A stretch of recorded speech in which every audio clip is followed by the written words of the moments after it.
Hey everyone, welcome back to the Not Just Politics podcast. I kind of look like someone that just escaped from Alcatraz because I couldn't fix my hair this morning, and it's just we're gonna roll with it anyway. I want to thank everyone for all the support and comments that you gave me. It's a pretty tough time, with the fight between Dylan Dennis and Logan Paul, because I go on YouTube this morning, and that's apparently the only news story that YouTube gives a fuck about. And I get that's more representative of the way that I use the platform, but that's neither here nor there. And then I go to Google News and it's all, things that are actually happening in the world. But I just don't understand why YouTube just doesn't really seem to have any interest in that type of thing, or at least my algorithm doesn't. But that's just, we'll leave that as it is. And I'm going insane.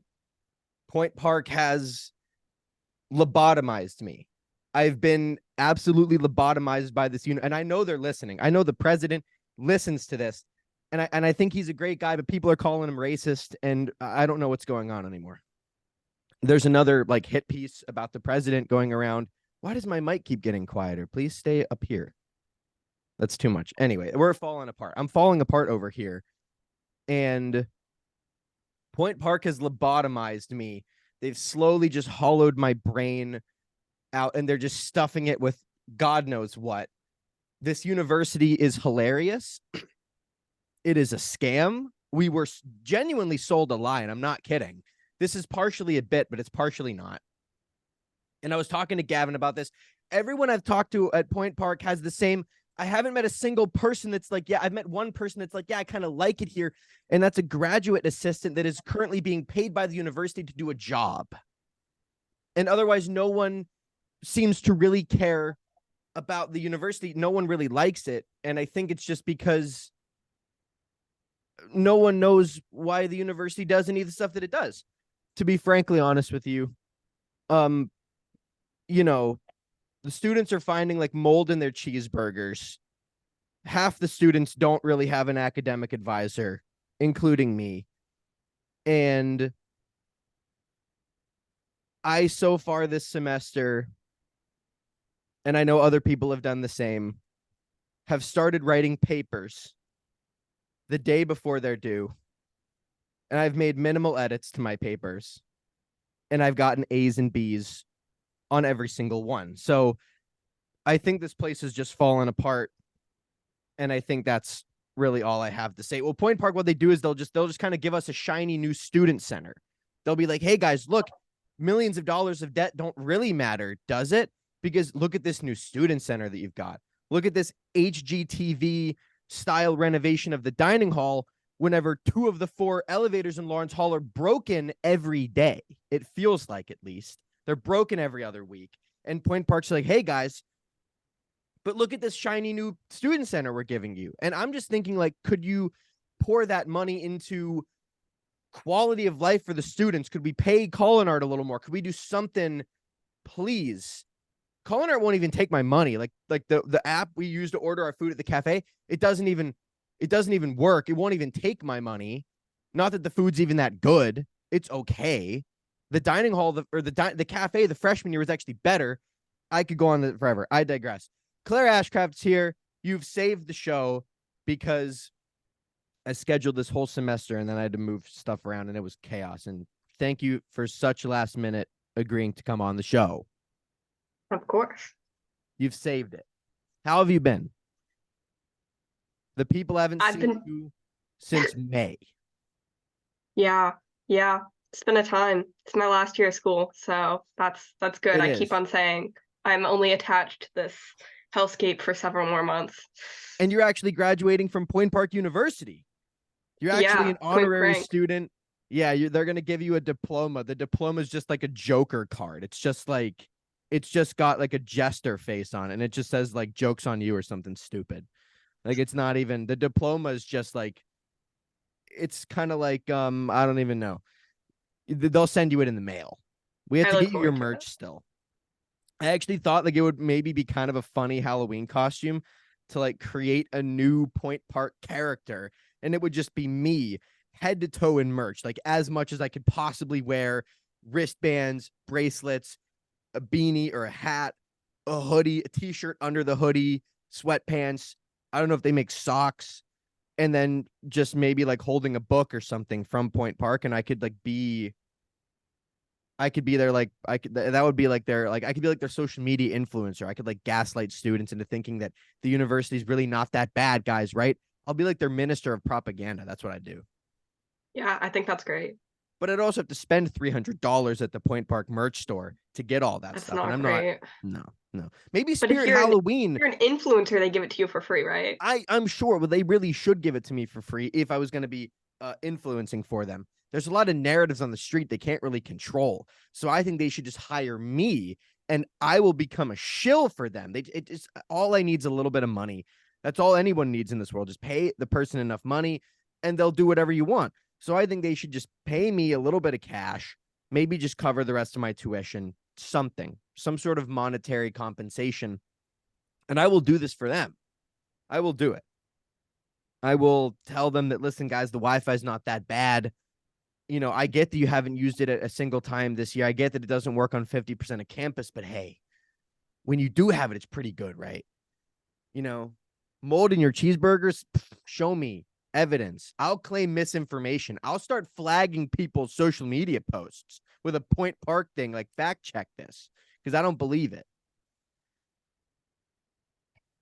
This is what the university's done to me.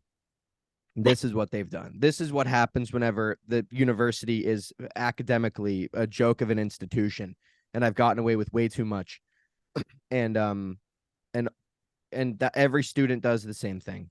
That's just what happens. But I think they need some good propaganda. That's what they need to turn the ship around, because I've heard that it's just falling apart. My only hope is that I get my degree before the university falls into the Monongahela River.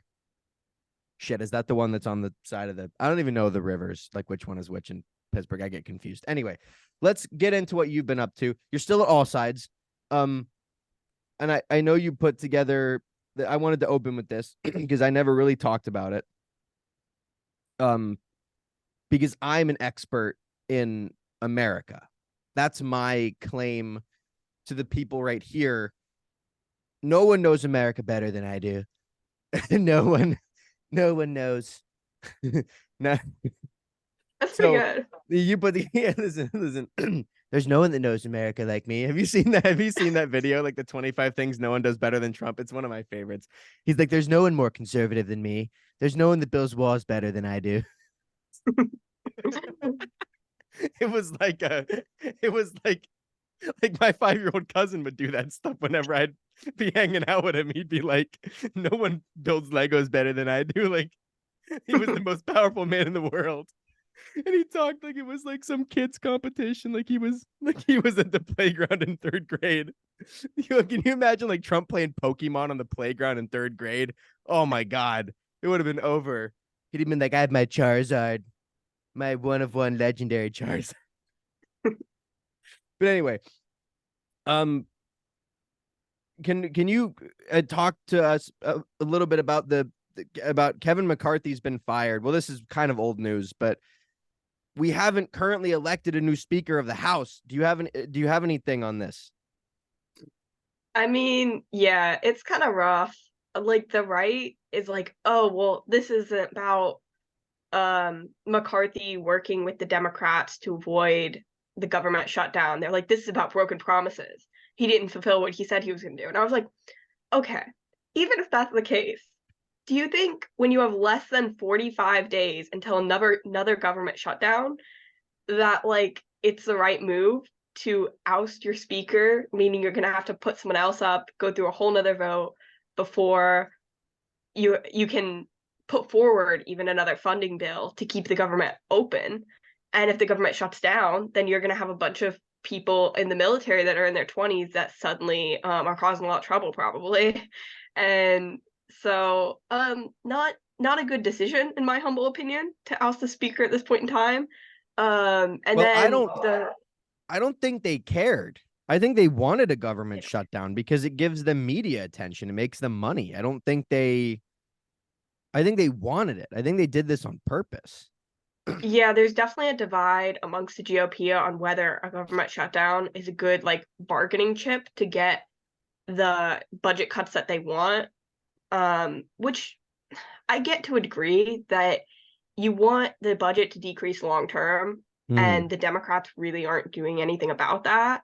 And so you do want long term budget cuts. And I can see how the threat of the government shutting down, that's a big threat. It could incentivize some cuts that you want. But there are Yeah. also people that their livelihoods depend on the government being open. And what are they going to do in that time? But yeah, the GOP put forward someone, Scalise, to be speaker, and he just like earlier today backed Yeah. out. So he was out. Um, so Well, should be fun. didn't they put up Jim Jordan originally? He was one of the people that threw his hat in the ring, so I don't know. He might come up next, and he's Cap fam. He's a Capital He University is. alumni. He's a So capital. He's a capital crusader back when you guys were the Crusaders true, yeah. before it got changed to the Comets, which is we're the pioneers. We can't say anything. We have a bison. I mean, I'd be A more bison's afraid of cool. what the heck is my mic doing? This is ridiculous. Um, I'm more afraid of a comet, I guess, than I am of a bison. That's neither here nor there. I don't want to get lost in the weeds. I'll get lost in the weeds about this university I'm at all day. But I just don't.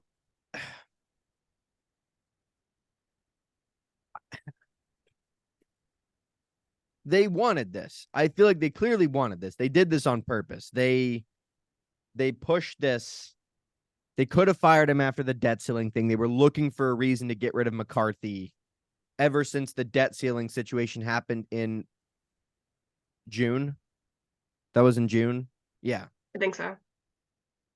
And so I think they were just waiting to get rid of him, and they had the perfect shot. And what was it, like 6 people in his own party? That was the deciding factor. I feel like if 6 people can single handedly, because I do genuinely think the government's going to shut down. I have zero faith in their ability to elect a new speaker and figure out the funding bill in 35 days. Yeah. It would be a miracle. It would be unlike anything. So I don't think it's going to happen. And I think we're going to see is I think that it's going to be that 6 people can essentially force a government shutdown. Yeah. And the other thing is, they're playing it like it's a game of, oh, we're gonna kick this guy out, so we get someone better. It's pawns, it's a game of chess. But then there's Israel and Hamas on top of this that happens while we have no speaker. So even if we wanted to support Israel, we can't do anything until we elect a new speaker. And it's No. like that's why you don't play games with something as important as public service, because when a war breaks out halfway across the world, you can't do anything about it. Well, it is possible that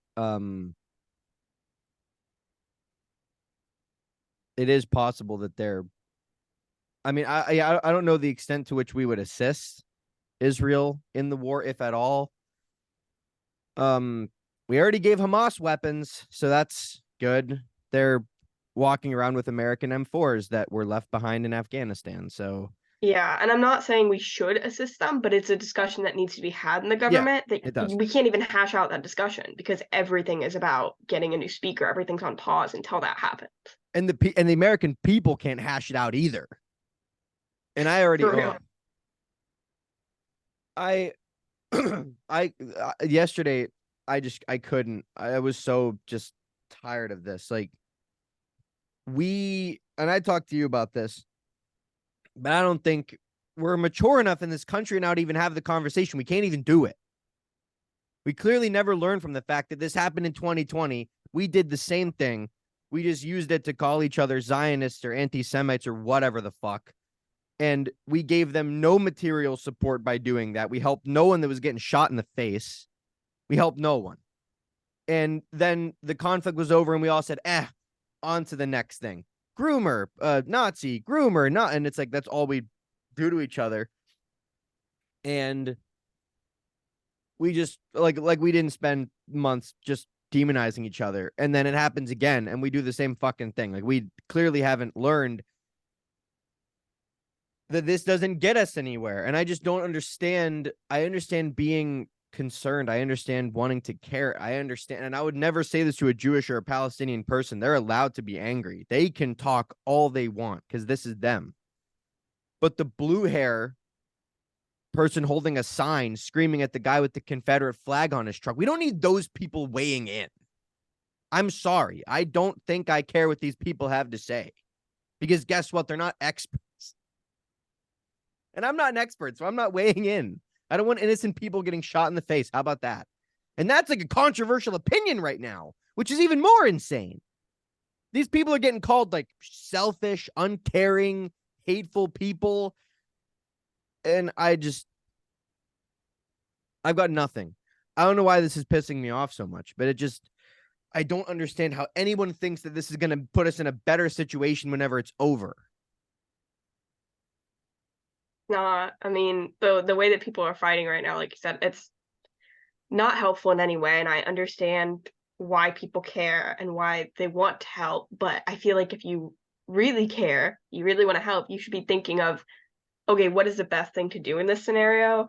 You know, maybe it's contacting my representative so that we can get a new speaker in, and then actually even issue a statement of support to one group or the other. Like that might be helpful, whereas just yelling at the other side and saying, oh, we're gonna have like a rally where a bunch of people show up, and literally pictures of people showing swastikas at these rallies, like, that's one, that's not helpful, and two, the anti-Semitism is just coming out at this It's point, like crazy. all of it. And it's coming from everywhere. Yeah. I'll be honest, it's coming more from the left than it is from the right, from what I've seen. It's Yeah, coming it's more. not uniform, but the far left is very, like, seems to be very pro-Palestinian because Israel is the oppressor, and the right is more pro-Israel. But it's definitely not uniform. There are people on the No, left that are pro-Israel as well. sure. But yeah, when you get to the far left outlets, they're like, oh, this is. I actually saw an article that said, yes, this is Israel's 9/11, and basically they deserved it just like the US deserved it because they commit violence on other people. Therefore, they should be able to take it. And like, so civilians, people that had no choice in living there, children who are 10, should die because the Israeli government committed some war crimes, which nearly, not excusing it, but nearly every Western country has done that, like, at some point in time. Yeah. Yeah. And I also think that for everyday people in this country that are not Jewish or Palestinian or who have no real stake in this fight, I honestly think the most reasonable thing to do on social media is to shut up. Just shut up. We would actually be in a better situation if the two factions of people in this country that were supporting this war didn't talk to each other. And I hate that I'm saying that, but we'd actually be in a better place if they just never interacted, because then at least we wouldn't be fighting. Yeah, I considered like making a statement about the whole thing just from my perspective, because obviously, you know, I want to help like mediate the situation. That's my nature. But Yeah. I was like, what I'm gonna do is not say anything about it because everyone else is already fighting, and like it's just gonna get scrolled past anyways, except for I reposted some AllSides like fact checks about the beheadings because you know, everyone's either saying it's misinformation or it's true, and I was Yeah. like, I will strictly repost like basically clarifications of information because everyone's Yeah. fighting, and maybe if they see this and they're confused, you know, I've heard of a lot of people being like, I don't know what's misinformation, what's not anymore. Yeah. And so just posting essentially clarifications of, if you're gonna fight and if you're gonna say your opinion, at least make sure like your information's right. And Bare we don't even minimum. know if the information's right. People in this country are fighting like they're informed. We have no idea Yeah. what's going on over there. We will never, no matter how hard we try, we will never understand that side of the world. We will never understand it. We will never understand what it is like to have terrorists roll through your hometown and shoot your family in the head. Yeah. And we want to talk about privilege in this country. That's what we call American privilege. Because we'll never have to understand it because we live a cushy life over here. And then we like to fight each other, acting like we're informed, thinking it's going to help those people that are getting blown up. Yeah, exactly. Us just yelling into the void isn't helping. And we have the privilege of just yelling into the void and being upset about the clips that we're seeing on TikTok. This is probably one of the most important wars Like and geopolitical instances of issues. violence that's Yeah. going to happen in our generation that we're actually living through, and we're watching clips of it on TikTok. Like, that's how we're going to get Yeah. information. Yeah. Yeah. And we're making signs that have just these empty, meaningless, hollowless statements about like whatever the fuck. And we go out on the street and we just kind of scream it at each other, thinking, like, does anyone think this is going to help? Does anyone think, is anyone going to look at the situation in 5 or 10 years and go, you know what? Me being in that protest actually helped. I did something. No one's going to say that. No one. Yeah. And I'm just tired of it. And I don't like to complain. I try not to complain on the show, but I'm just tired of us doing it with everything. There's not a single thing in this world that we would not tear each other apart over in this country if we had the chance. Yep. We're trying to fix it. We're trying. If anyone at Point Park asks, I don't think no one's asked me for my opinion because let's be completely honest. No one should ask me for my opinion because I have no stake in the fight and I'm not an expert. So no one should, I don't like, why would anyone care? But if anyone does ask me, I'm going to tell them what I feel. And my position is that innocent people shouldn't get shot. I'm not really for the killing of humans ever. And especially not if they're innocent. That's particularly, and I think the majority of people out there would agree with that. That's my position. I don't want innocent people getting shot and killed in the street for just wanting to live their lives. Let's get rid of that just as a start. Like the fighting should just stop. If anyone calls me any of this silence is violence bullshit, silence is violence is like, if anyone says that to me, I haven't lost my cool with Point Park people ever since I've been here, but I might in that particular instance lose my cool. Yeah. Is I Capital actually, handling this any better than we are? I don't know. I actually haven't heard too many people speak about it at all. I mean, I've seen a few social media posts, but that's just like in general all over social media. It's not necessarily Capital students any more or less than anyone else.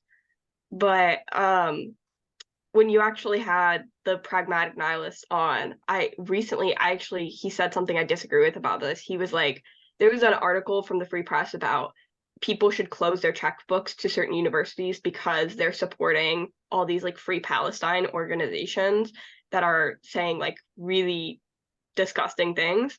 And he was like, no, the right answer to this is more speech. That's always the answer. And I was like, okay, but free speech is also the freedom not to speak. That's why silence is violence doesn't work, Yeah. is because you're allowed to be silent for any reason you want. And I would say, like, closing your checkbook, yes, you should support an alternative solution if there is one, to be like, oh, this is better, not just complain. But like, freedom not to give your money Yeah. is a freedom that we have and should Yeah. exercise, just like freedom not to speak. Yes, you we know? should. Real quick. Am I still in frame? We're good. Okay. Anyway. Yeah, I did see he posted that, and I don't like necessarily agree or disagree, I guess. I see where you're coming from. Like, yeah, you should. I understand like the counter to like bad speech is better speech, like that kind of thing. I understand that. But yeah, people should be allowed to not. I don't get like that's what I've never understood. And I get like everyone does this, but this is sort of like the political left's mantras, like the silence is violence thing, hate speech is violence, that kind of thing. And my thought is like the mental gymnastics with that statement is particularly funny to me because if silence is violence, then you should want more people to speak out. But then when they do speak out and you disagree with them, then that's also violence.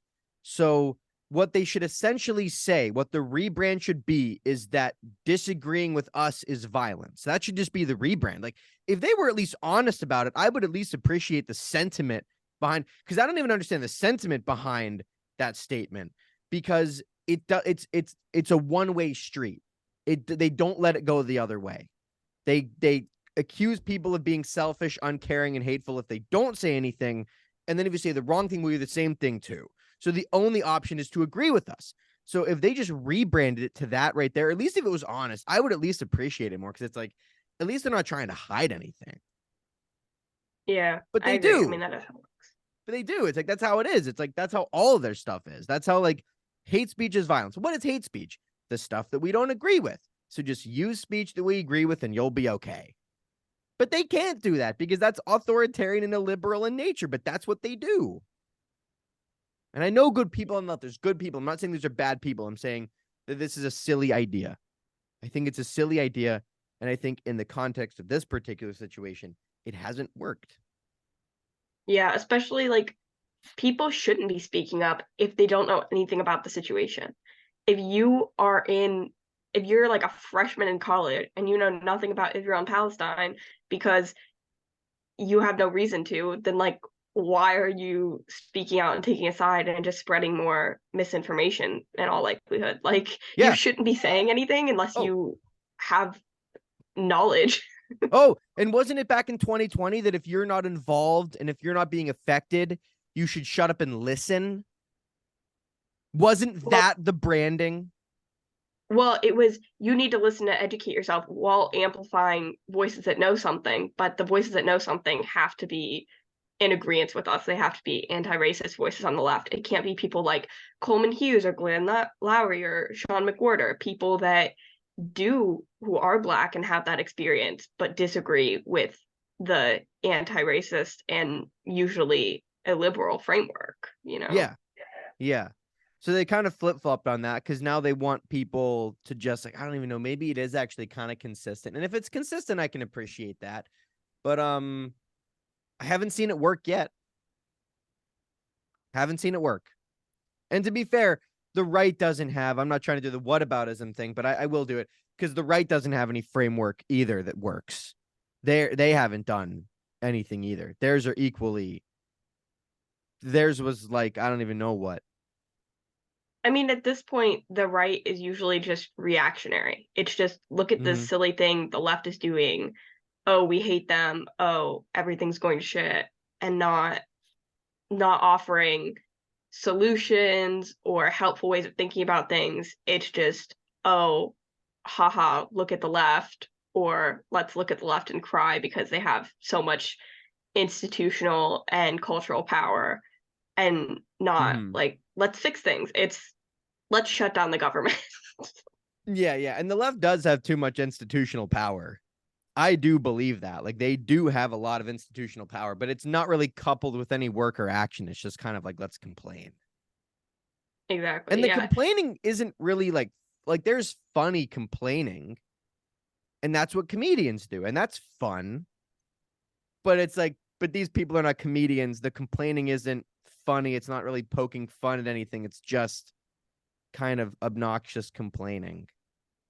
Well, and there's complaining in a way which comedians usually do, which is like making you look at it in a new perspective and a new light, and that's Yeah. actually useful Mm-hmm. versus my entire identity is crusading against this ideology rather than standing for something. It's Yeah. just standing against something. Yeah, which has happened to like Peter Boghossian, Jordan Peterson. Like, these people started out in a reasonable place.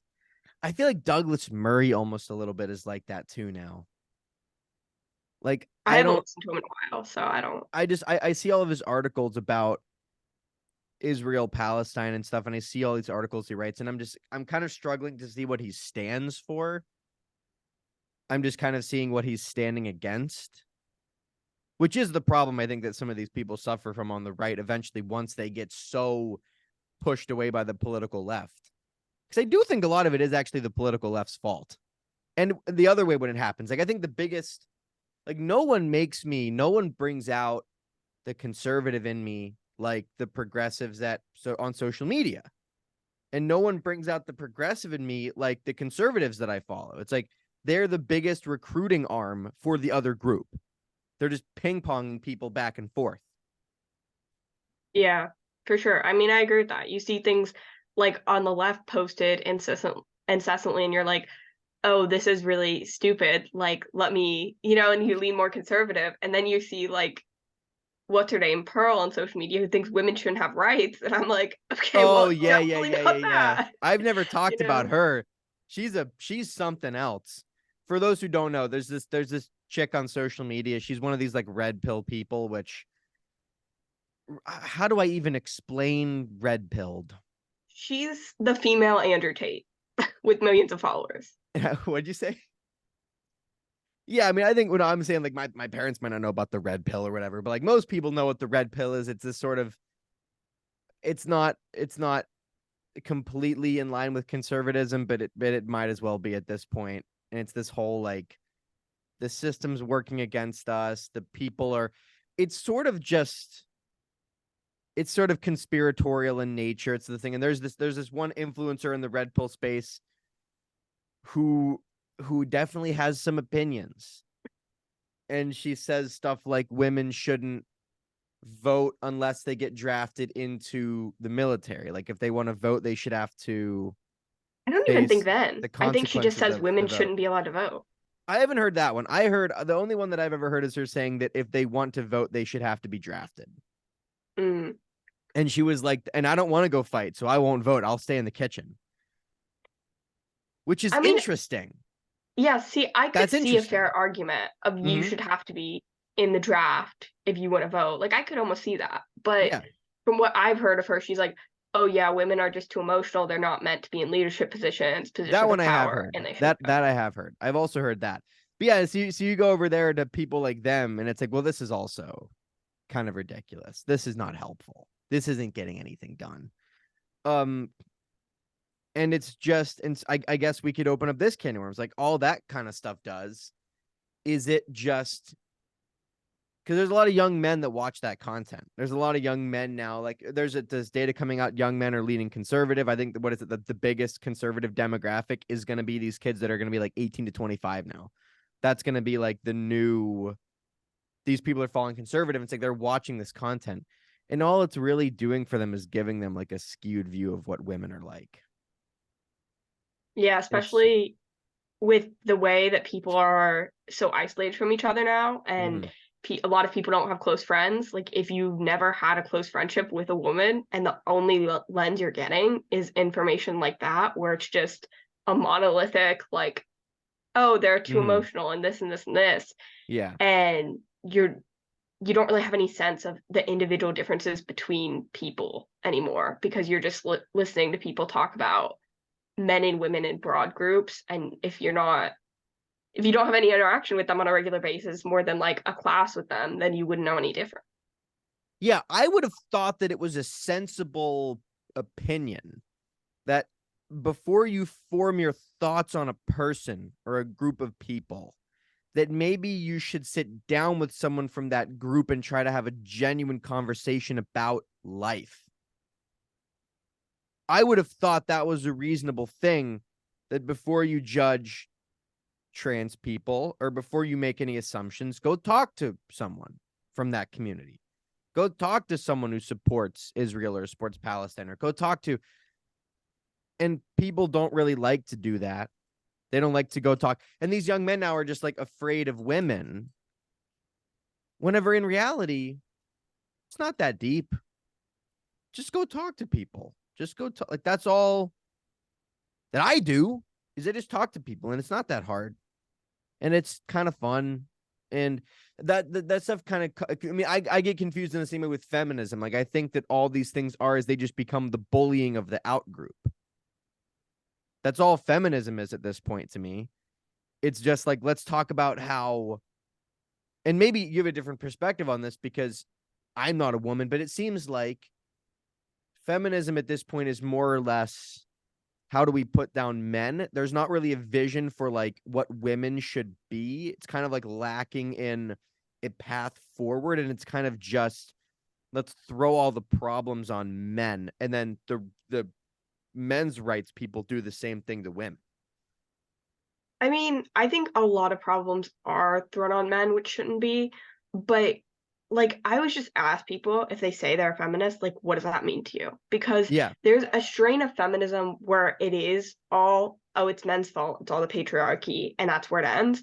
But there Yeah. are definitely also people that are like, oh, it means equality of the sexes, and that does mean help men when it comes to like custody battles. Men are at a disadvantage, Mm-hmm. things like that. They're like, oh, wait, also means fixing men's mental health. Like there are people where Yeah. feminism means lifting up both sexes, and there are people that say feminism is smashing the patriarchy, which really means just hating on men all the time. So I think it really depends what type of person you're talking to and what they Yeah. subscribe That's to. fair. Yeah. And so it's like when someone says the word feminist, it doesn't mean anything to me anymore because Mm-mm. I don't know which of those you support, so I just have to No. ask, like, what do you mean by that? No.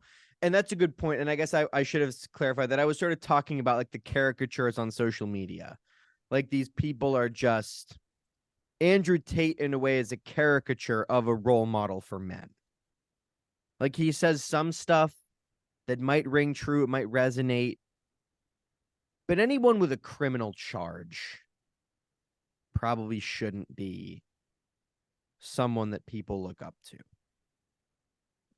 Well, Probably I shouldn't. mean, obviously it depends on the criminal charge, but when it's human trafficking, that's Yeah, not I the mean, same. if it was like oh whatever speeding tickets or whatever, if it was whatever, like that's obviously yeah the level of the crime is that has to be a factor. I do agree. Good point. Good point. But yeah, I agree. Like feminism doesn't mean anything to me, and I don't really know if any particular. I think this is like the culture war gets blamed for this.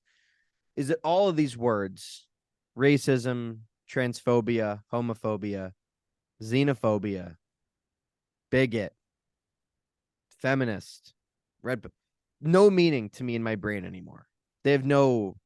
They're just kind of floating out there in the world, and you just have to ask someone what they mean by that kind of thing.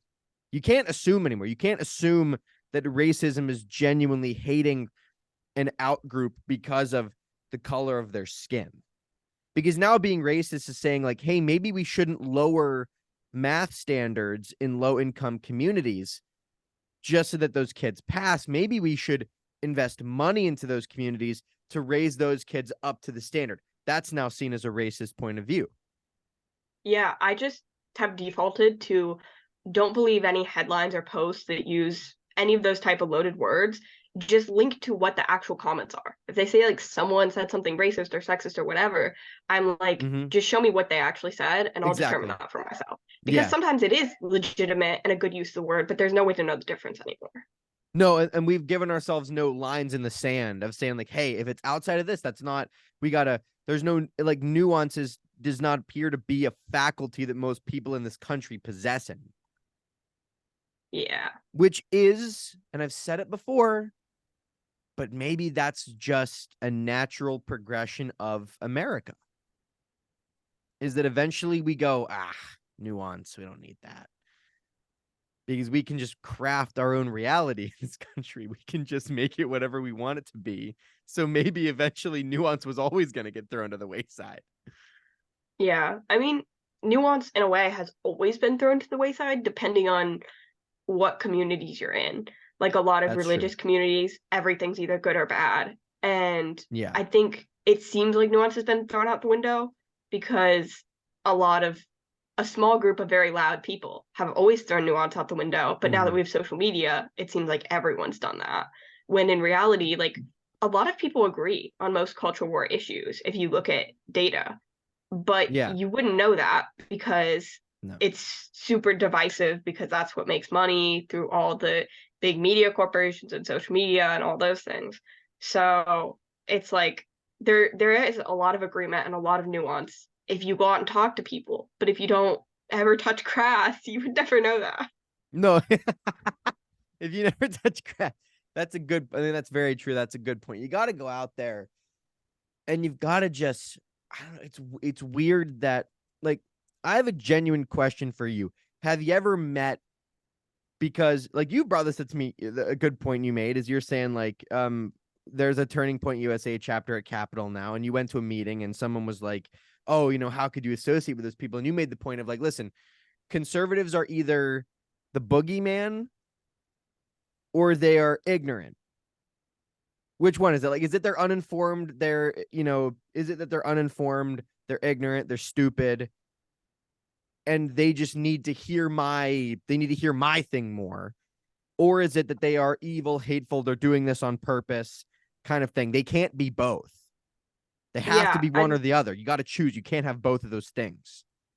yeah, and that like really struck me because it was in the morning that some student was like, "Oh my God, you went to a Turning Point USA meeting?" Like he really views them as like a genuine danger and boogeyman. And then later that day, someone was talking about, oh, conservative, like LGBTQ people just want to fit in and be one of the good ones. Like essentially, it's patronizing of saying like, oh, they Yeah. just want to fit in. That's why they're being duped by the conservative ideology. So it's like they're saying the left sometimes says that conservatives are a boogeyman and sometimes that they're stupid. And you see the same thing when we had Trump of people saying, oh, he's an idiot. He's not smart enough to be president. Look at the silly things he's saying. But then also believing this whole time that he colluded with Russia to get the election like he's some type of supervillain. And I'm like, Yeah. you simply can't have conservatives be your supervillain and your idiot. They're one or the No, other. they can't be both.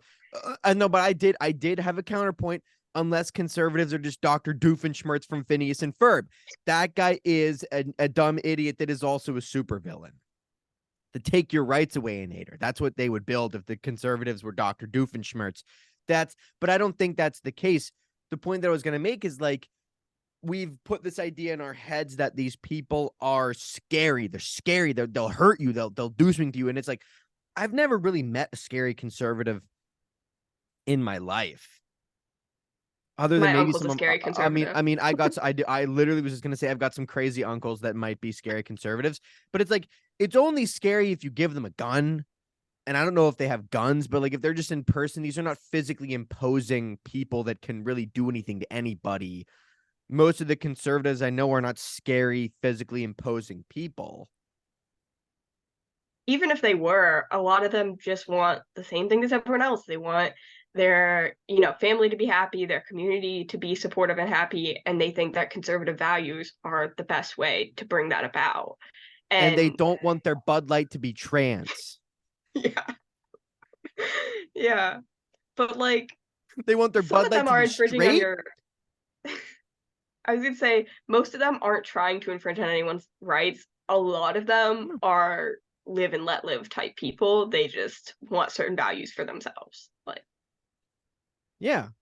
And so that's my thing is like just go out and have a conversation. And I always said like go out and have a conversation with these people and make it a lengthy conversation. And for the first like half an hour to 45 minutes, don't talk about anything political.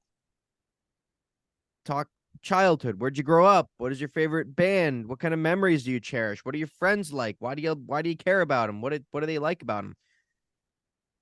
And every time that I've done that, it's like, oh, these are normal people. They're just people. It's that banger quote from the opening of What's Our Problem? I mention this book every other episode, but the opening quote, the problem with people is that they're only human.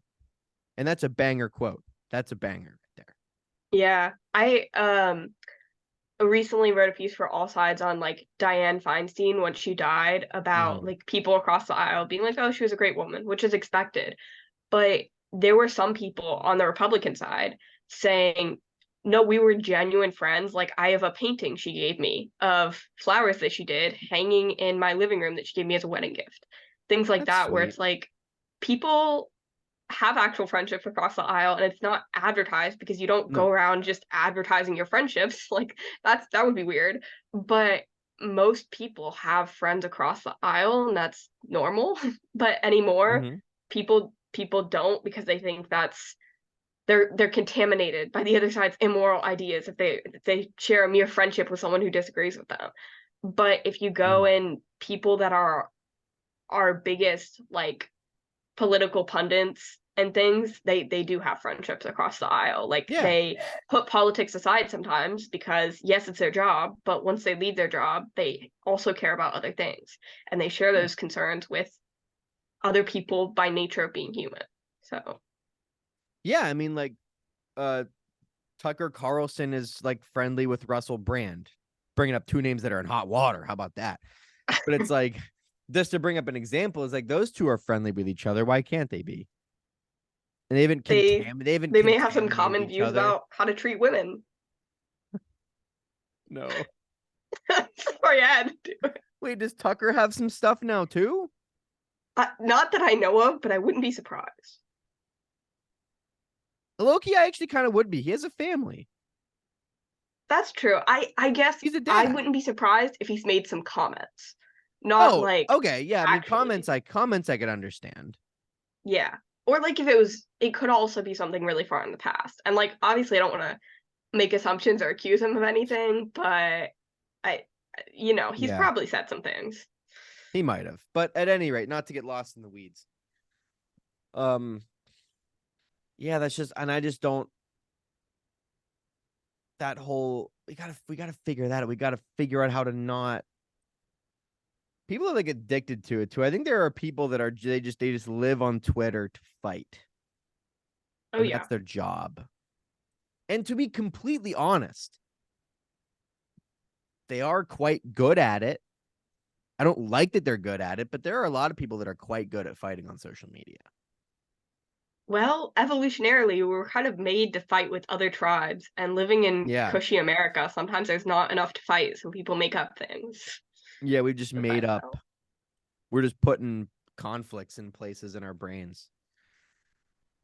Oh, I don't get it.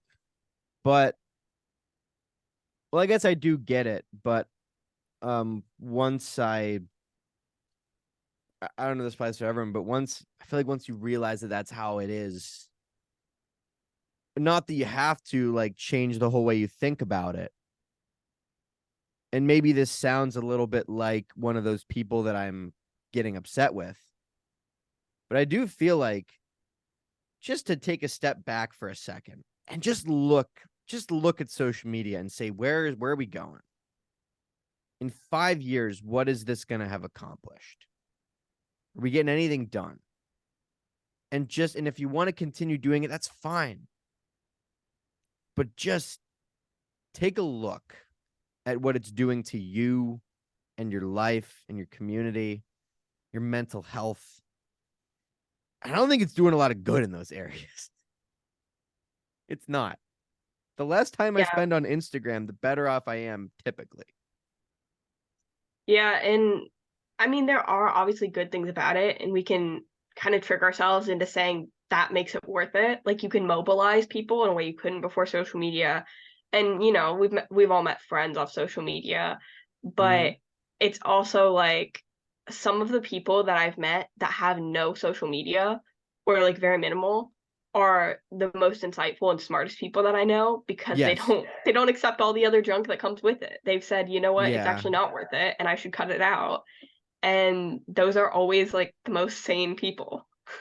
Do you think after you graduate, you would do something like that? Just cut it out? Well, what always holds me back is I'm willing to take like months. Instagram is really all that I have. I have Instagram and YouTube, Mm-hmm. and Yeah. I like YouTube because I don't like follow my friends on YouTube. It's more usually long form video essays and stuff, just like podcasts. Yeah.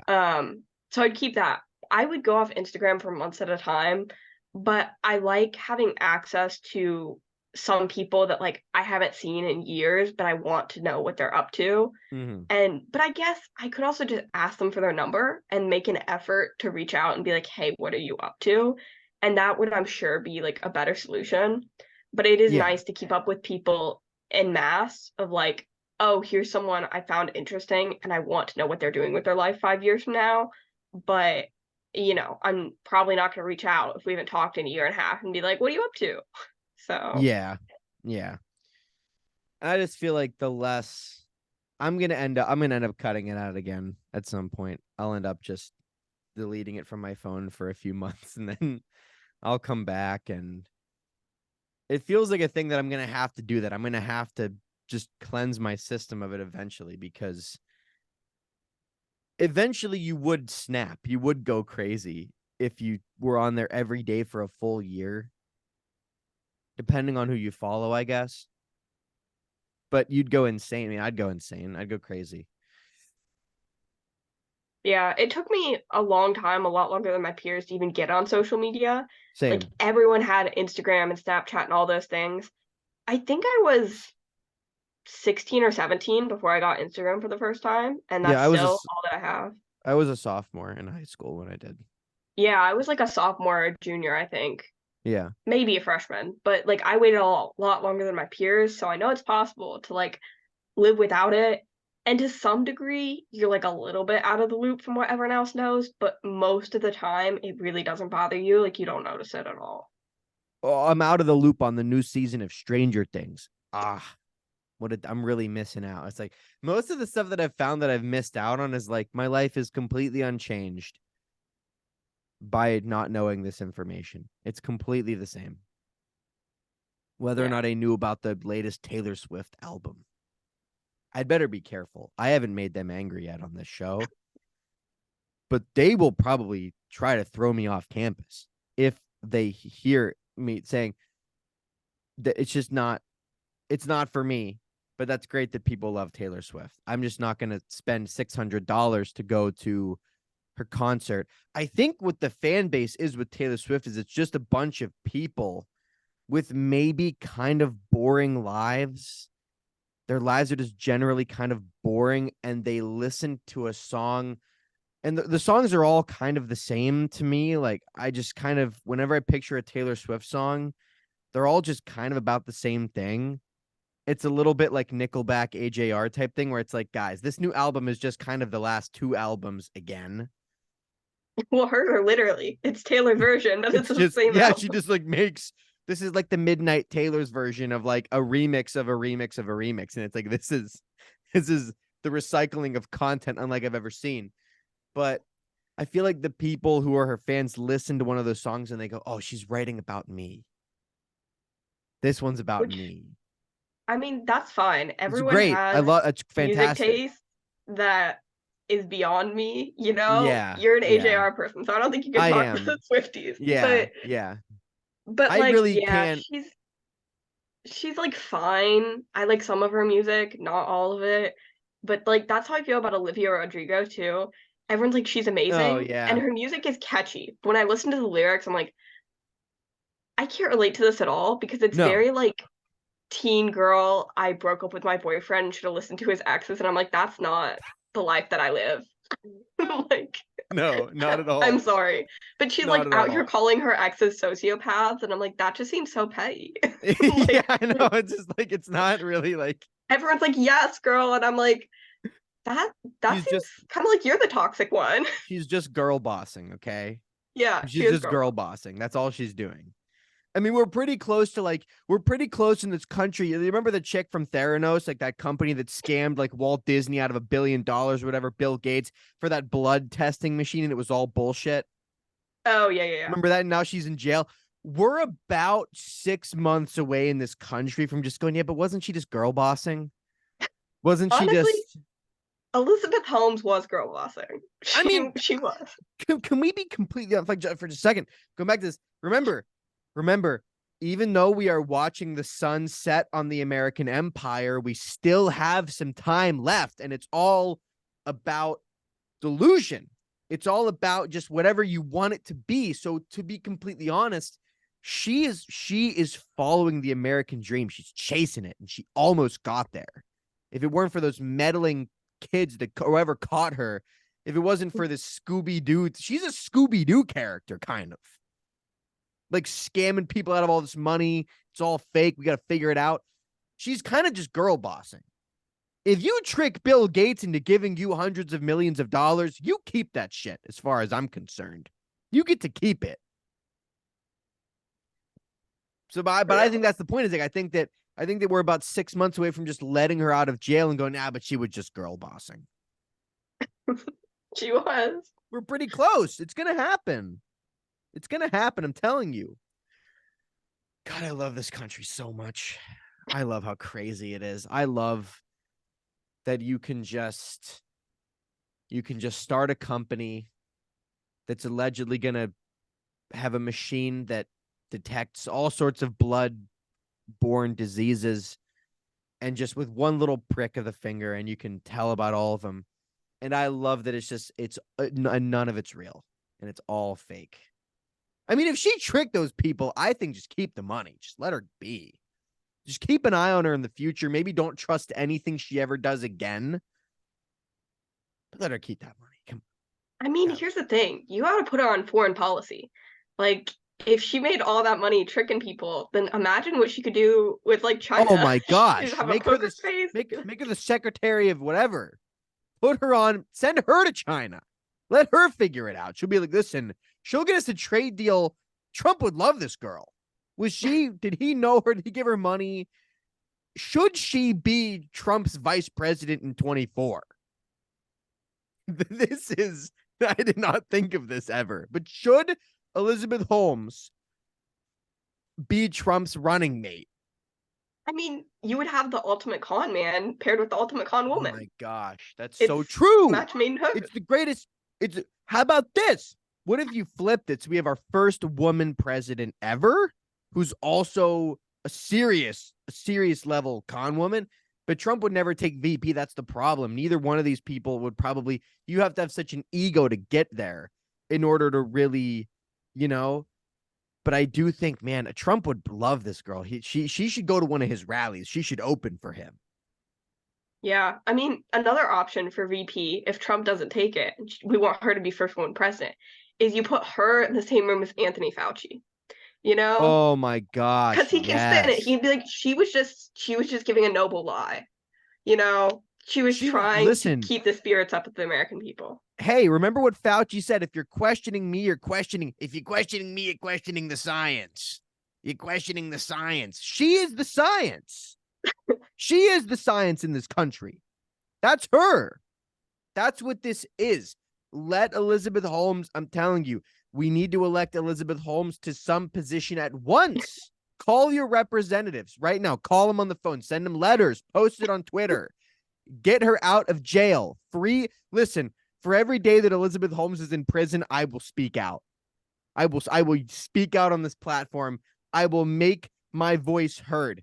She is exactly what this country needs, a con man again, because we're down in the dumps. And we need to get back to that idea that delusion is what will get us out of this. Because delusion is always what has given this country its fuel. That's her campaign slogan, Delulu 2024. Delulu 2024. Holmes, Trump, Holmes 2024. I'm putting it out there right now in the universe. This is what we're doing. This is it. Wow. I never thought of that. Can this be a bipartisan run at the president? Is Elizabeth Holmes a Democrat or a Republican? I don't know enough about her to really, but she was like big business, billionaire, a lot of money, con artist. This sounds like a Republican. I don't know, like, because she was in pharmaceuticals, and Republicans hate pharmaceuticals. That's true, though. I mean, Republicans but don't she like big pharma right also, now. she's like, all the commentators on Fox News are blonde. She has the long blonde hair, married an older man type thing. Yeah. And didn't she like try to claim that he was like manipulating her and like that it was all him and it wasn't her? She's a con woman. She just lies. It's like a part of her DNA. She's like Lori Lightfoot, kind of. She's like a con man that just kind of got into a position of power and that tricked a lot of people. And you're right, she was in the pharmaceuticals. Republicans don't like that, but so is Vivek Ramaswamy. I don't think they like him too much though either. I guess the question is, which for Oh her would my be easier God. to dupe, the RNC or the DNC, you Well, the know? RNC, obviously, I think is just, and I only say that not because I think that conservatives are more or less gullible than Democrats, because I don't. I think they're probably about the same. I think that there's so much chaos right now in the Republican Party that Elizabeth Holmes could, no, listen, because she lies, she could spin this a little bit. she could say, hey, listen, I was in pharmaceuticals. I tricked them. I did it all as a social experiment to expose how phony they are. And then she could just flip it and she could turn around and say, hey, but now I'm back and I'm on your team. And this is my new machine that turns an X chromosome into a Y chromosome with the click of a button. So you can figure out something with I'm just trying to think of like something with like the trans thing. It's like this makes trans people straight or something. Like just flip it, make some little machine that does some wild shit. You know what I mean? And then it's totally fake. It doesn't work at all, but they'll buy it. And then that's what it is. Well, I actually think sorry, go ahead. Go ahead. I was gonna say I can also see the deregulate everything. Like RFK is big with Republicans, and he's like, "We're gonna get rid of the FDA. We're gonna get rid of Yeah, the yeah, CIA." yeah, She can be yeah. like, "We don't need an FDA. Just let me No. work. Let me Just cook." let me let me cook. Let me make some machine that let me make a machine. And I also think, what about this? This could be another really fun one. What if we did a bipartisan ticket? The first woman president, Elizabeth Holmes, running as a Republican, and Hunter Biden as her VP, running as a Democrat. This is the biggest con woman in the biggest female con in history, probably paired with listen, Hunter Biden's fucking awesome. I don't care what anyone says. This guy's doing 180 miles an hour going through Las Vegas, smoking crack in a supercar. This guy's awesome. I don't care. All we have left is Hunter Biden and Elizabeth Holmes. That's how we save the country. Holmes Biden for a greater America. I think we're in good hands. We're in good hands.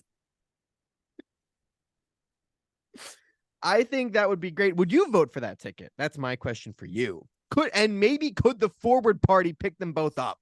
Could we slip some Forward Party policies into their platforms and then run them as third party? The ultimate spoiler ticket type thing. Yeah, I could see that. And you know who the girl boss chief of staff is for Who? Elizabeth Holmes? It's Ivanka Trump. Oh my God, yes. They can girl boss 100%. together. They would girl boss like crazy. And then you'd put Eric Trump with Hunter. Or maybe Don Jr. I don't know. Don Jr. is kind of funny. Like in his Twitter bio, I still think it says his pronouns are your hero. Oh boy. To give credit where credit's due, the conservatives have had fun with the pronoun thing. They have had a lot of fun with some of them are funny. I think Kid Rock said his pronouns are yeehaw. That's funny. I'm pretty sure he said that. I haven't fact checked it, but I'm pretty sure. I mean, it's funny to imagine in my head that he said it, you know? Like that's kind of funny. But I digress. There's another thing that I wanted to maybe talk about. I'm done talking about the Israel-Palestine thing. Those are my only thoughts genuinely. Unless something changes, don't ask me for comments, please, because I genuinely don't have any. Anyway, another thing that was interesting that recently sort of happened with our circle of friends that I think is interesting to talk about is that personalities test thing that Jeremiah, you and I all took. And just to explain this to people, we found this from Monica Guzman's book, which is fantastic, and everyone should go read that book. That book should actually, I mean, in all honesty, that book should, and this is biased, and I'll admit that this is biased, but that book should be a part of high school curriculum everywhere. Yeah. Every senior in high school that's taking any sort of civics class, social studies class, government class, read that book. You will be better off. Your college experience will be easier if you read that book. But there's a personalities test, which is, I think it's called the human values test. And it's 10 different universally human values. I'm trying to find the pictures because I sent them to you at some point. Sorry, this is horrible for the listeners. Yeah, so there's like 10. So it's essentially it's like almost like a personality test type thing that you take. You answer 40 questions on a variety of topics. It gives you and you get a little wheel at the end. I can kind of show people what it looks like. Maybe if people can see, is this gonna work? That's not going to work. Sorry, folks. I can That's see if terrible. mine works better a little Oh, bit. there we go. There we go. Yeah. So as you can see for the people there, you've got your 10 little values. I'll read them off. It's conformity, benevolence, universality, security, achievement, hedonism, stimulation, power, self-direction, and tradition. So those are your 10. And you get, like Claire showed, you get like a little, each section is like a little meter, and it gets filled up to a certain amount based on how much you value that thing. And all three of us took it, and they're all very different. Jeremiah might be a psychopath. Like, I love him to death. He's the best, but he might actually be, we need to keep an eye on him because his results for his test were like a skeleton version of mine. It's just like whatever I've got and then take away like 75% of everything, which is very funny. But the one thing that's interesting about this is that all three of us seem to almost be completely maxed out on universality. So what do you make of that? Is this some way, like, is universality something that would be present? Like, is that something sort of that is needed to do what we do? I'm looking up a definition of universality because I want Yeah, to. that's actually a really good point. I should do that too. Sorry, folks. We're going to do a quick fact check. We're going to do a quick Google real quick. What is it exactly? Because I think I sort of understand what it means, but that's also a very slippery slope. I should probably not assume that I know what it means. Yeah, I feel like I could say things, but they might be wrong. Okay. Um, so this says for universality, it's the character or state of being universal, existence or prevalence everywhere, applicability to all, universal character, range of knowledge, interests, etc. So yeah, that's basically what I thought. I mean, it's kind of like um objective versus relativism of like some rules apply to everyone would be universality. Um, which all of us scoring high on that. I mean, I guess it is kind of ingrained in what we do because we're saying, okay, yes, we have differences and we need to hash out those differences, but ultimately we want the same core human things of we want to Mm-hmm. be happy, safe, all those things, feel loved, feel seen. So there is a degree of universality that's kind of inherent to bridging work because it's saying we're all human, and at the end of the day, there are certain things that we always have in common. So that's, I mean, that's kind of predicated on universality. Mm-hmm. Do you think this framework is too, like, do you recommend that people take this test with their family members and use it as sort of a guide to disagreement?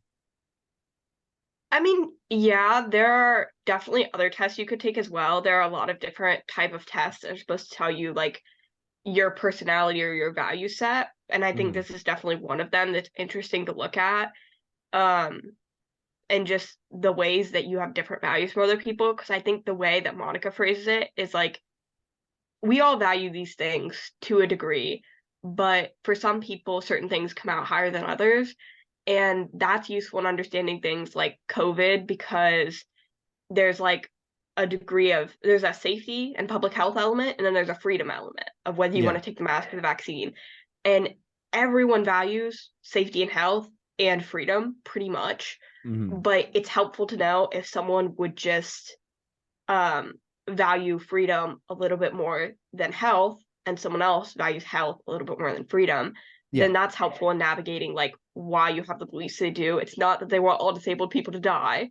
It's Mm-hmm. that, you know, to them, freedom is a very core thing, and they would rather have that um, than, you know, risk freedom in service of like a temporary health situation. You know, like Yeah. in navigating that conversation, it's helpful to know where people's values lie because theirs might they might value the exact same things, just in a slightly different order. Yeah. And it's almost like there are people that would, and there's also like an asset, there's an aspect of like risk assessment that goes into that, especially with the public health thing. Like, there are some people that would say, yeah, I'm willing to And I do think that to an extent that sort of appeal to freedom, like for the majority of people that I know that were coming from that perspective on the like during COVID, it was not a selfish thing. Like for the most part, I don't believe that these people that value freedom over public health and safety only want freedom for themselves. They want that. Ideally, they want that for everybody. And Yeah. I think in reality, that's how the situation is for the majority of people that were coming from that position. It's not that, oh, I want to be free, but you've still got to wear the mask. A lot of it was like, no, I don't think that anyone should have to wear a mask if they don't want to. No one should have to get vaccinated if they don't want to. Yeah. Um, yeah, I found that really interesting. I thought it was the test does not take very long unless you're me, and I spent a really long time rationalizing every answer in my head. Bridge building might have, you know what? Honestly, part of the lobotomization that's happened to my brain might be because of bridge building, because I've just learned to understand all of the different perspectives on an issue in my brain. It's like a multiple choice test. My brain will justify A, B, C, and D. And be like, all these could be correct. Yeah, and that's what's always hard about quizzes like this or like political compass tests or like Mm-hmm. Pew Research has one about what of like 7 political parties you would belong to and stuff. And they always give you like one sentence. And they're like, how much do you agree or disagree? And it's like an extremely vague sentence. Yeah. And Yeah. so it's always Yes. really difficult because you're like, okay, what am I applying this to? What examples can I think of in what context? Like, and then you pick an That's what I answer. And like did. we were talking about, we ranked very differently on tradition in the 10-point value scale because we were thinking of tradition in 2 different ways. Yes. And so it's like Yes. it's always difficult with those tests. Like you have to take them with a grain of salt because it's like you could have interpreted the statements completely differently, and that's how they're Yeah. made because they have to be vague. So Or maybe what you could do is if you're going to take it with a parent, a sibling, a friend, a partner, whatever, take it together and talk about the questions together so that you're at least on the same page. So when you do gauge your answers, like at least we're talking about the same thing. We're matching these things up. yeah, I do feel like it would influence your answers though. Like if you talk it through with Mm, someone else and they're like, oh, I think of it in this way, and here's an example, their example might influence what your original answer would have been. well, we would do So that. We would have done that. I don't know about everybody, but that's true. That's a good point. So, yeah, you do got to take that with a grain of salt. But I do think at the end of the day, something like this is helpful to, like, I think at the least this would give you a sort of rudimentary idea of where that person stands on a yeah. lot of things. That could be a good starting point. But yeah, we did rank very different in terms of tradition. You had almost, I mean, like, I'm looking, no, that's Jeremiah's. Which one's yours? This one is yours. Yeah, I mean, you ranked almost nothing in tradition, and mine was very high. But I still think in the context that so what I was thinking of was like, because the question were all about traditions, and I was thinking in terms of my immediate family and my immediate life, and I was thinking if the traditions of my family are getting together with family on holidays, doing this, doing that, we do the same thing on Christmas Eve every year, same thing on Easter. If it was up to me, I would keep all of those traditions going for as long as I could because I think they're important. But you were thinking more of like a society wide framework. And I think I actually also still agree. I think I would probably land in the same boat Yeah. on that I one. was definitely it would say things about like ancestors. I'm like, okay, so this they're thinking like 100 years ago and like Yeah. obviously they're what they thought 100 years ago is not the same values that I would espouse today because we're in a No. different moment. And I think if people thought about it that way, most people would land relatively low on tradition. But when you think about like gathering with family on Thanksgiving, like most people value those traditions because they're things that they made and Yeah. they value for a reason. So it's like Hmm. definitely depends if you're thinking immediate or long term. Well, I don't know about that though, in terms of like the ancestors thing. If you have, because like I don't really have, my family doesn't really have a culture. Like we're Eastern European, a little bit of German, a little bit of whatever. But we don't celebrate any holidays or traditions from those countries. We don't really make exclusively food from one or really any of those. Occasionally we will, but it's never in this sort of traditional context. And I think in America, a lot of people have sort of I'm saying there are a lot of people that have kept in touch with their roots, with their culture. So those people might answer a bit differently. But yeah, maybe overall it's a situation where less people are scoring high on tradition. Now, I wonder what would happen if a conservative person took that test that did have more of maybe an appeal to tradition and sort of old ways type thing, but maybe also didn't have a connection to their culture I mean, I think where they tradition would also age. is like gender roles and religious tradition. Like That's also true. if Yeah. you have a very long line of like Catholic family and that's Mm, really important to you, then I think that would like score you high in religion as well. yeah. So it's like or on culture or tradition. Um, so it's like, yeah, some of that might be traditions from a culture, like if your background is German and you like that, but then there's also just things that we consider traditional um ways of thinking, I guess, that people like conservatives might be more apt to. Yeah, that's true. Yeah.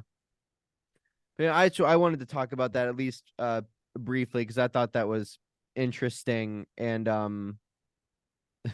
was comparing my results with Jeremiah's. We were cracking up. It is just kind of funny how different they are. Jeremiah was like, I might be a psychopath. I think he actually kind of is. I love him to death, but I think he actually might have just been, we might have recruited him at just the right time. We might have got him. Because I'm telling you, if we're going to win, if this movement's going to win, we need crazy people. We need, again, delusion is everything. It is how we win. So I think we just need all the crazy people for if we're going to get anywhere. We need that. Oh yeah. And I feel like everyone has knows at least a few people that they're like, this person has the capacity either to destroy the world or to like do something like cure cancer. And he's definitely one of those people. Like Yeah, he's either absolutely. gonna get us to Mars or he's gonna corrupt the entire Earth. And I'm very He's going glad to he's take gonna us get us to out. Mars. It is only one of the two.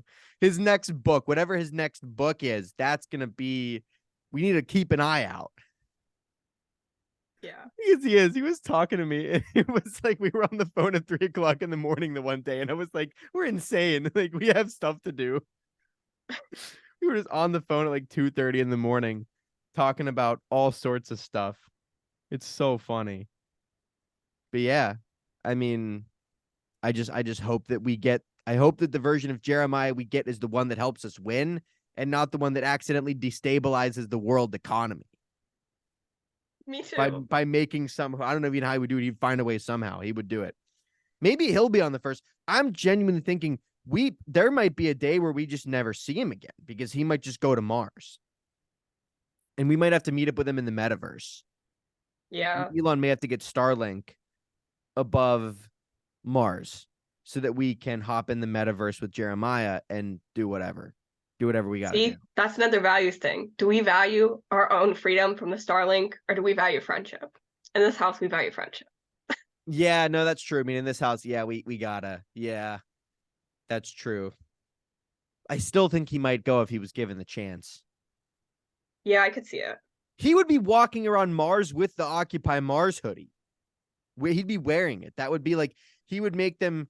He would have them make him a custom space suit for when he went outside, and the chest part of the suit would just have the Occupy Mars logo on it. He told me that he was going to buy a shirt to go under the hoodie, and I was like, "This is out of control. We got to stop this. You can't be a walking advert for Elon after you take off the hoodie too." It is just funny. It is just really funny to think about the very first time, the very first time I ever like saw Jeremiah with my own eyes. We were on the way to Summit. We were in the airport. It was 5:30 in the morning. And I knew that the pit chapter was going to be at the same gate. I only knew Jack. So I was only looking for Jack. And I saw Jeremiah and I was like, that's funny. That guy's got an Occupy Mars hoodie. I've never seen one of those before. That's kind of odd. And then it turns out it was him. I had no idea. And I've only ever seen him in that hoodie. I mean, I feel like you gotta assume that they're in bridge. If someone at the airport at 5 a.m. is wearing an Occupy Mars hoodie, that is a bridge weirdo right there. Yeah, that's true. I should have probably known, but I didn't really at the moment know that that was him. But I really have only ever seen him in that hoodie. he takes it off and he's obviously got. I've only ever seen him in the hoodie, or when we were at Summit, he had that shirt that said my favorite ice cream flavor is freedom. And he Yeah. had the button down that was like ice pops and fireworks and American flags. It Yeah. was dope. And then it was so funny. People at Summit were like, some people at Summit that were progressives were like, ugh, that Well, t-shirt's kind of out he there. was like, this is my only excuse to wear the shirt because anywhere else, all the progressives are gonna like hate me. They But take him out. here's the one place I can say freedom good. He can't wear it at Pitt. They'll take him out. That is so funny. But yeah, it's just he just whoa. Um yeah, I've only ever seen him in those. He better bring that shirt button down combo back to Summit this year. He'd better bring it back. Would it be funny? Would it be funny if for Summit I got everyone like Point Park merch and like all the Pittsburgh people, like all of us, including you, That'd be great. just took a picture in all Point Park merch. Be like tag them, be like, hey, we're representing you out here. They'd be like, what is this? They still don't know what I'm doing here. I've explained my club to so many people at this university. I've explained my bridge chapter to so many people here in so many different ways. And somehow, without fail, every single time I do,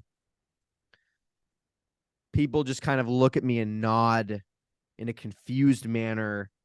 And then they try to explain it back to me. And they usually don't. And that's my fault. Like, I'm not explaining it properly or something's going on because they still don't quite understand what it is. They don't get it, Yeah. which is a little annoying after a while. But what are you going to do? Life in the big Yeah. city. I'm going to start throwing that one in too. Life in the big city. Anyway, I think we can wrap. Thank you so much for saving the show. Next week, the Paul brothers are coming on to talk about the fight with Logan Paul and Dylan. The Paul brothers, big fans of the show, are coming on next week. Thank you so much for coming, saving the show. We'll see you wherever Bridge Summit is. We'll see you there. Yeah. See you then. All right. Bye, everybody.